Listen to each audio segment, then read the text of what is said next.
I'm John Gatt. My final position when I retired from the company was General Director of the Global Retail Integration Team. Now, what happened in 2000, end of 2007, beginning of 2008, was a big cash crunch. That for General Motors to operate properly, it needs to have a cash reserve of about $30 billion, which seems like a huge amount. But General Motors just eats so much cash that you need that. Well, come 2008, the cash position was down to about $15 billion, and it was reducing itself by $1 billion every single month. And so you saw that train coming. And typically, when the cash position would get lower than you want it to be, you would go to the banks and come up with some kind of a financial instrument, a loan, to get it back to where it needed to be to run the company. At that point in time, the banks were out of money.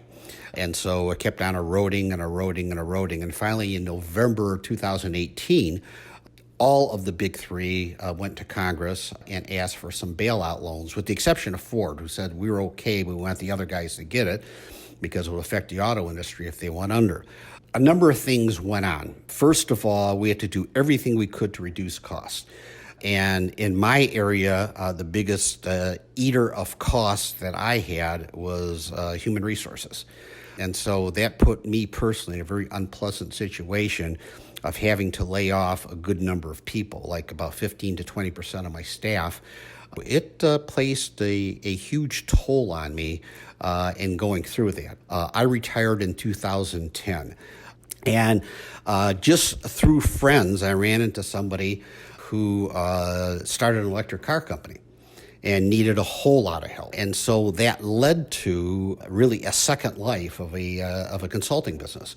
And I did that for about 9 years. I would partner with other people along the way, but it gave me an opportunity to run my own business, which was something that was on my bucket list that I never got to. I guess I was very fortunate. In taking a look at the history of what happened, I think everybody has to ask themselves, could this happen again? And in my opinion, the likelihood of that happening again, it's not impossible, because as I discovered living through that, everything's possible. So, there are a number of really weird things that happened along the way that lead me to believe that there's a low likelihood we could ever experience this again. But as I learned, never say never.